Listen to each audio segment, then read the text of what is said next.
Hello, నేను మీ ఝాన్సీ. జగన్కి వీర విధేయులుగా పనిచేసినటువంటి ఐఏఎస్ ఐపీఎస్లను చంద్రబాబు గెంటేయడం జరిగింది. ఇప్పుడు వాళ్ళ పరిస్థితి ఏంటి? జగన్ ఏమన్నా ఆదుకుంటాడా, లేకపోతే వాళ్ళు ఏం చేయబోతున్నారు అనే అంశం గురించి మనతో చర్చించడానికి సీనియర్ జర్నలిస్ట్ సిఎస్ రావు సార్ ఉన్నారు. ఆయన అడిగి ఈ అంశం పైన మరిన్ని విషయాలు తెలుసుకుందాం. Hello sir. హలో. ఏం జరగబోతుంది? ఐఏఎస్ ఐపీఎస్ పరిస్థితి ఏంటి? సో ఆల్మోస్ట్ కొంతమంది ఐఏఎస్లు అంటే సుమారుగా ఒక 10 మంది దాకా ఉండొచ్చు, ఐఏఎస్లు కానీ ఐపీఎస్లు కానీ ప్రధానంగా. అంటే చాలామంది ఉన్నప్పటికీ కూడా పర్టికులర్గా చెప్పుకోవాలంటే కనుక ఒక 8 నుంచి 10 మంది ఉండొచ్చు. వాళ్ళు హార్డ్ కోర్ జగన్మోహన్ రెడ్డి మనుషుల్లాగా వ్యవహరించారు. పైగా కొంతమంది ఓపెన్గా చెప్పారు. ఏం చెప్పారంటే ఫస్ట్ మేము జగన్మోహన్ రెడ్డికే చేస్తాం, తర్వాతే మేము ఐపీఎస్లు ఐఏఎస్లు అన్నట్టుగా వాళ్ళు వ్యవహరించారు. కొంతమంది ఓపెన్గా చెప్పారు. వాళ్ళు సంజయ్ అన్న అతను, ఏపీసీఐడి సంజయ్ అన్న అతను, సరే ఏఏజీగా ఉన్నటువంటి పొన్నవోలు సుధాకర్ రెడ్డి ఆయన చెప్పాడు అనుకున్నా, సరే ఆయన పదవి పోయింది కాబట్టి, ఆయన అడ్వకేట్ కాబట్టి ఆయన తీసేయచ్చు. బట్ సివిల్ సర్వెంట్లు అట్టు కాదు కదా. ప్రభుత్వం ఎవరున్నా కానీ వాళ్ళైతే సివిల్ సర్వెంట్లుగానే ఉంటారు.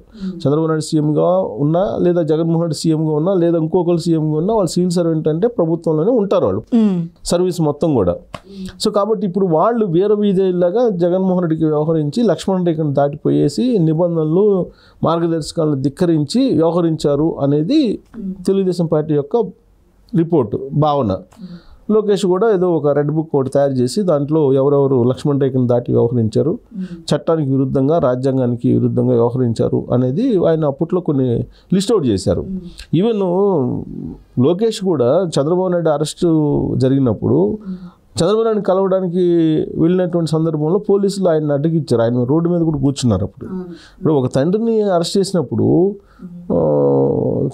కొడుకు వెళ్ళి కనీసం మాట్లాడాలి కదా, మాట్లాడడానికి కూడా అవకాశం ఇవ్వాలి అప్పుడు. సో అలాంటి వాళ్ళని కొంచెం రెడ్ బుక్లో రాసుకున్నారు వాళ్ళు. అంటే ఎవరెవరు జగన్మోహన్ రెడ్డికి వీర విధేయులుగా వ్యవహరిస్తున్నారు, చట్టానికి విరుద్ధంగా రాజ్యాంగానికి విరుద్ధంగా. ప్రభుత్వం ఏదున్నా కానీ కొన్ని చట్టం అయితే అదే ఉంటుంది కదా, చట్టాన్ని ఇంప్లిమెంట్ చేసేటువంటి వాళ్ళే సివిల్ సర్వెంట్లు. ఎగ్జిక్యూటివ్ సిస్టమ్ అంటే అదే. సో వాళ్ళు చట్టానికి విరుద్ధంగా వ్యవహరిస్తున్నారు కాబట్టి ఖచ్చితంగా వీళ్ళు ప్రభుత్వంలో ఉండటానికి లేదు అనేటువంటి భావంతో ఇప్పుడు తెలుగుదేశం పార్టీ ఉంది. సో వాళ్ళని లిస్ట్ అవుట్ చేశారు. లిస్ట్ అవుట్ చేసి వాళ్ళకి ఇప్పుడు పోస్టింగ్లు ఇవ్వకుండా ఆపేశారు. కొంతమంది జిఏడికి పరిమితం చేశారు, మరి కొంతమంది డీజీపీ ఆఫీస్కి పరిమితం చేశారు. ఐపీఎస్లనేమో డీజీపీ ఆఫీస్కి పరిమితం చేశారు, ఐఏఎస్లనేమో జిఏడికి పరిమితం చేశారు. వీళ్ళని ఏం చేయబోతున్నారు? పోస్టింగ్లు ఇచ్చే అవకాశం లేదు.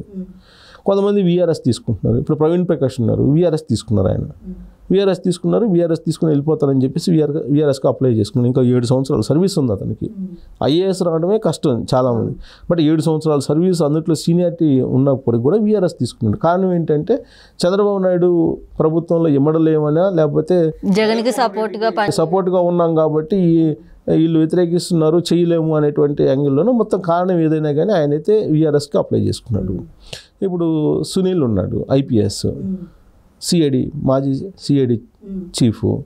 ఆయన చట్టానికి విరుద్ధంగా వ్యవహరించాడని ఆయన మీద కేసు ఆల్రెడీ ఫైల్ అయింది. ఇప్పుడు రేపు విచారణకి ఎదుర్కోవాలి. మరి ఆయన కూడా వీఆర్ఎస్కి అప్లై చేస్తాడా, లేదా సెంట్రల్ సర్వీస్కి వెళ్ళాలని అనుకుంటాడా? సంజయ్ అదే పరిస్థితి. తర్వాత పిఎస్ఆర్ ఆంజనేయులు, ఇంటెలిజెన్స్ చీఫ్గా ఉన్నటువంటి ఆంజనేయులు. తర్వాత శ్రీలక్ష్మి ఐఏఎస్, ఆవిడ పరిస్థితి ఏంటి? యాక్చువల్గా ఆమె మీద కేసు జైలుకి వెళ్ళి వచ్చింది, జగన్మోహన్ రెడ్డి తోటి జైలుకి కూడా వెళ్ళి వచ్చింది ఆమె. సో ఇలాంటి వాళ్ళు చాలామంది ఉన్నారు, ఒక 8 నుంచి 10 మంది. వీళ్ళని ఏం చేయాలి? ఇప్పుడు కేంద్ర ప్రభుత్వానికి సరెండర్ చేయటం అనేది ఒక ఆప్షన్ చంద్రబాబు నాయుడు ముందు. వాళ్ళైతే ఊరకు కూర్చోబెట్టి జీతాలు అయితే ఇవ్వలేరు కదా. అలా అని చెప్పేసి వాళ్ళని సర్వీస్లోకి తీసుకుంటే రేపు చంద్రబాబు నాయుడికి వ్యతిరేకంగా వాళ్ళు ఏం చేస్తారో తెలియనట్టు పరిస్థితి. అంటే వాళ్ళు నమ్మకాన్ని కోల్పోయారు. ఇప్పుడు ఏదైతే వాళ్ళు సివిల్ సర్వెంట్లుగా బాధ్యతలు తీసుకుంటే ప్రమాణం చేస్తారు, ఆ ప్రమాణానికి విరుద్ధంగా వ్యవహరించారు వాళ్ళు. సో కాబట్టి వాళ్ళని ఈ ప్రభుత్వం ఏమో ఉపయోగించుకునే పరిస్థితి లేదు. పోనీ సెంట్రల్ సర్వీస్కి అప్పు చెబుదామంటే సెంట్రల్లో మీకు పనికిరాని వాళ్ళు మాకెందుకు పనికి వస్తారని వాళ్ళు అంటారు. ఇలాంటి సిచ్యువేషన్లో అసలు మనం ఉండడం అవసరమా అనేది జనరల్గా ప్రవీణ్ ప్రకాష్ లాగా ఆలోచిస్తారు. సో వాళ్ళు కూడా వీఆర్ఎస్కి అప్లై చేసుకుంటారా? ఇప్పుడు రాజేంద్రనాథ్ రెడ్డి ఉన్నాడు, డీజీపీ మాజీ. ఇప్పుడు ఆయన కూడా పోస్టింగ్ లేదు. తర్వాత కొల్లి రఘురామరెడ్డి ఉన్నాడు, ఆయనకి పోస్టింగ్ లేదు. ఇచ్చేటువంటి అవకాశం కూడా లేదు వాళ్ళకి. హార్డ్ కోర్ జగన్మోహన్ రెడ్డి మనుషుల్లాగా వ్యవహరించారు అనేది వాళ్ళ మీద ఉన్నటువంటి ఆరోపణ. కాబట్టి వాళ్ళకి పోస్టింగ్లు ఎవరు? అయితే వీఆర్ఎస్ తీసుకోవాలి, లేదా వాళ్ళు సెంట్రల్ సర్వీస్ కన్నా ట్రై చేసుకోవాలి. అదర్వైజ్ ఇక్కడైతే ఛాన్స్ లేదు, సెంట్రల్లో కూడా ఛాన్స్ ఉండే అవకాశం ఉండదు. సో ఇలాంటి పరిస్థితులు వీఆర్ఎస్ ఒకటే ఆప్షన్. ప్రవీణ్ ప్రకాష్ ఎంచుకున్నటువంటి మార్గం ఆప్షన్.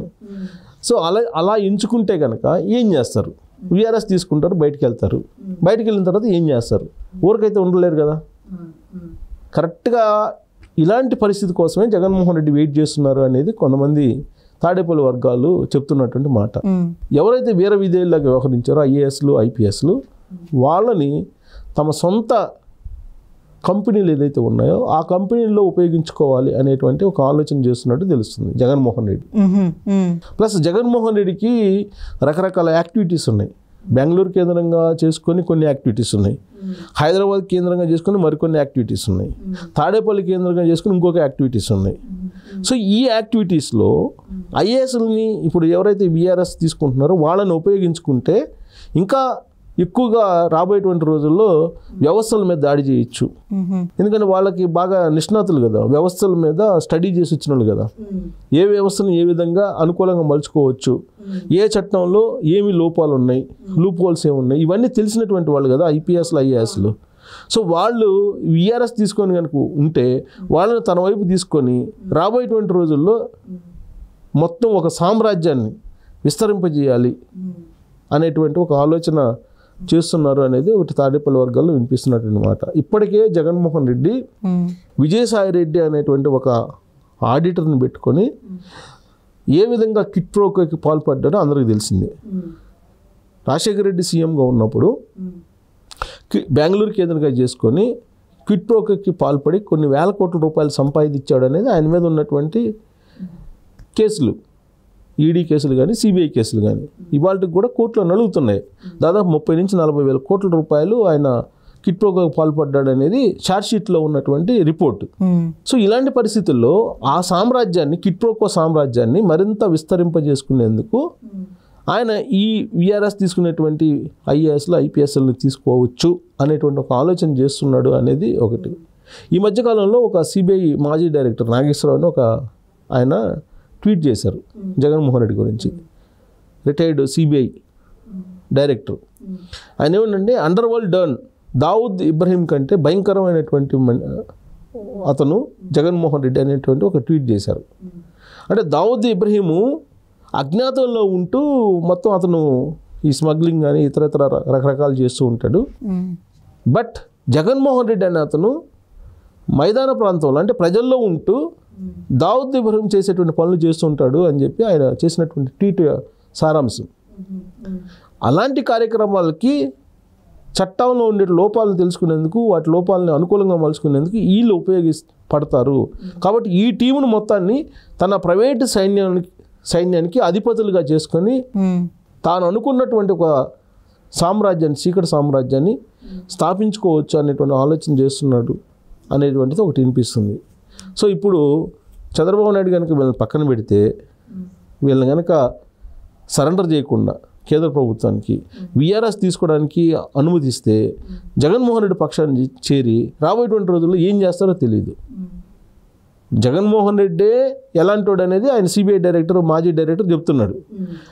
ఆయనకి వీళ్ళు తోడైతే ఏం చేస్తారో తెలియనట్టు పరిస్థితి. ఇప్పుడు అధికారంలో ముఖ్యమంత్రిగా ఉన్నప్పుడు జగన్మోహన్ రెడ్డి వీళ్ళని పెట్టుకొని ఏం చేశాడో చూశారు కదా. 5 సంవత్సరాల పాటు అర్ధరాత్రి పూట ఇళ్లలోకి పంపించి, బెడ్రూమ్లోకి కూడా పంపించి, లేడీస్ ఉన్నారని కూడా చూడకుండా ఈ ఏపీసీఐడిని ఉపయోగించుకొని ఒక ప్రైవేట్ సైన్యంలాగా ఒక టెర్రర్ క్రియేట్ చేశారు కదా ఆంధ్రప్రదేశ్ వ్యాప్తంగా. రూల్ ఆఫ్ లా ఆంధ్రప్రదేశ్లో లేకుండా చేశారు కదా. ఇది నేను చెప్పడం కాదు, రిటైర్డ్ జడ్జే చెప్పాడు కదా. సుప్రీంకోర్టు ఒక లెటర్ రాశాడు కదా, రూల్ ఆఫ్ లా లేదు ఆంధ్రప్రదేశ్లో అని. సో ఇప్పుడు వీళ్ళు వీఆర్ఎస్ తీసుకొని వీళ్ళకి కనుక పూర్తి స్వేచ్ఛ అయిపోతారు. ఇప్పుడు జనరల్గా అధికారంలో ఉంటే, ప్రభుత్వంలో ఉంటే కనుక కొన్ని మార్గదర్శకాలు, రాజ్యాంగం, చట్టం వీటి పరిధిలో వ్యవహరించాలనేటువంటిది ఉంటుంది. ఇప్పుడు వీళ్ళు వీఆర్ఎస్ తీసుకొని ప్రైవేట్గా మారిపోతే జగన్మోహన్ రెడ్డికి ఏ స్థాయిలో వాళ్ళ సామ్రాజ్యాలను విస్తరింపజేసుకుంటారు అనేది ఇప్పుడు ఒక ఆందోళన కలిగించే అంశం. ఇలాంటి పరిస్థితుల్లో చంద్రబాబు నాయుడు వీళ్ళని సెంట్రల్ గవర్నమెంట్కి అప్పచెప్తారా, లేదు వీళ్ళకి కనుక వీఆర్ఎస్ ఇచ్చి మామూలుగా పంపించేస్తే కనుక రాబోయేటువంటి రోజుల్లో మరి జగన్మోహన్ రెడ్డి ఎలాంటి వ్యవహారాలను వీళ్ళతోటి ఆ సామ్రాజ్యాన్ని విస్తరింపజేయడానికి మరి బెంగళూరు నుంచి ఏం చేస్తారు, తాడేపల్లి నుంచి చేస్తారు, హైదరాబాద్ నుంచి ఏం చేస్తారు అనేది మనం ఊహించలేం. కాబట్టి వీళ్ళని పంపించడం కన్నా కూడా ఏదో ఒక రకంగా వీళ్ళని అధికారంలో ఉంచడమే బెటర్ అనేసి ఉంచడంతో పాటు కేంద్ర పరిధిలోకి ఇచ్చేస్తే కొంత వాళ్ళు ఉంటేనే అలా కాకుండా ఉంటే జగన్మోహన్ రెడ్డికి ప్రైవేటు సైన్యాధిపతులుగా మారితే అది ఇంకా ఎటువైపు దారితీస్తుందో తెలియనటువంటి ఆందోళనకరమైనటువంటి అంశంగా మనం విశ్లేషణ చేసుకోవచ్చు. Okay sir, thank you sir. Thank you.